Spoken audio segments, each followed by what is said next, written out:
গুঁড়ো দুধ বা মিল্ক পাউডার দিয়ে বানানো একটি মিষ্টি রেসিপি আজ আমি আপনাদের সাথে শেয়ার করব। এটা মিষ্টিও বলা যায়, আবার সন্দেশও বলা যায়। সামনেই পুজো আসছে, বিভিন্ন ধরনের মিষ্টি বা খাবার আমরা বাড়িতে তৈরি করে থাকি। এই গুঁড়ো দুধের মিষ্টিটাও কিন্তু খুবই ভালো, খুব সাধারণ কিছু জিনিস দিয়েই তৈরি করে নেওয়া যাবে। আর বাড়িতে বানানো মিষ্টির ক্ষেত্রে যেটা হয়, মিষ্টির পরিমাণটা নিজেদের পছন্দ অনুযায়ী কম বা বেশি করে অ্যাডজাস্ট করে নেওয়া যায়। নমস্কার, আপনারা দেখছেন flavours of Kolkata YouTube channel. স্বাগতম সবাইকে। আসুন তাহলে শুরু করি।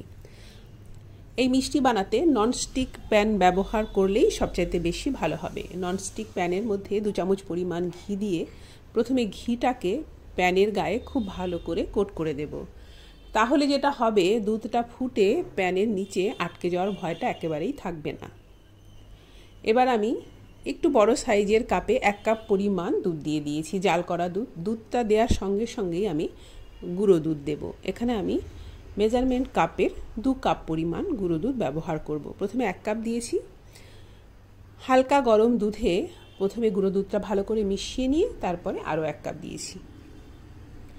দুধ খুব বেশি গরম হয়ে গেলে তারপরে গুঁড়ো দুধ দিলে সেটা কিন্তু ডালা পাকিয়ে যাবে। সেই জন্য কুসুম গরম দুধের মধ্যে প্রয়োজনে ফ্লেমটাকে অফ করে দিয়ে গুঁড়ো দুধটা দিতে হবে এবং ভালো করে নেড়েচেড়ে মিশিয়ে দিতে হবে। আর চিনি দিয়েছি 1/4 কাপ। প্রয়োজনে আরও একটু কম চিনি দিলেও হবে। যেহেতু গুঁড়ো দুধে মিষ্টি অনেকটা থাকে, সেই জন্য চিনিটা আরও কিছুটা কম দিলেও হবে। যারা মিষ্টি কম খেতে পছন্দ করেন তারা কম মিষ্টি দেবেন। এবার অনবরত নেড়ে যেতে হবে। ফ্লেমটাকে কিন্তু সিমে রাখতে হবে, বা সিম থেকে একটু বেশি। যেহেতু গুঁড়ো দুধের মিষ্টি নিচে লেগে যেতে পারে, সেই জন্য নেড়ে চেড়ে যখন এই রকম একটু গাঢ় গাঢ় হয়ে আসবে, তখন আমি এর মধ্যে দিলাম একটু জলে ভিজিয়ে রাখা জাফরান আর সুন্দর গন্ধের জন্য এলাচ গুঁড়ো। জাফরানটা অপশনাল, আপনারা না চাইলে না দিলেও হবে।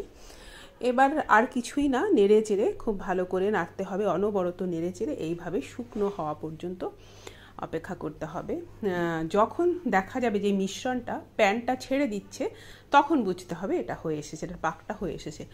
সন্দেশ মানে এই গুঁড়ো দুধের সন্দেশটা কিন্তু খুব কড়া পাকে হলে ভালো লাগবে না, একটু নরম নরম থাকলেই ভালো লাগবে।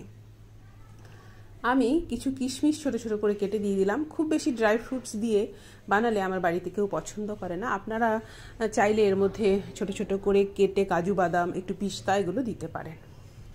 এইভাবে আমি শেপ দিয়ে, আমার কাছে সাজ আছে, সেই সাজ দিয়ে আমি এইভাবে সুন্দর করে শেপ দিয়ে নেব, দেখতে ভালো লাগে। এটা যদি করতে না চান, তাহলে একটা ঘি মাখানো পাত্রে ঢেলে দিয়ে একটু সেট হয়ে গেলে বরফির আকারে বা স্কোয়ার করে কেটে নিলেও কিন্তু ভালোই হবে, কোনো অসুবিধে নেই। এইভাবে বানালে দেখতে একটু সুন্দর লাগে। এই যা তৈরি হয়ে গেল গুঁড়ো দুধের সন্দেশ বা মিষ্টি। খুবই সুন্দর একটি রেসিপি। আশা করছি আমার আজকের এই রেসিপি আপনাদের ভালো লেগেছে। ভালো লাগলে আমার চ্যানেলটিকে সাবস্ক্রাইব করবেন, আমার পাশেই থাকবেন। আজ এই পর্যন্তই, ধন্যবাদ।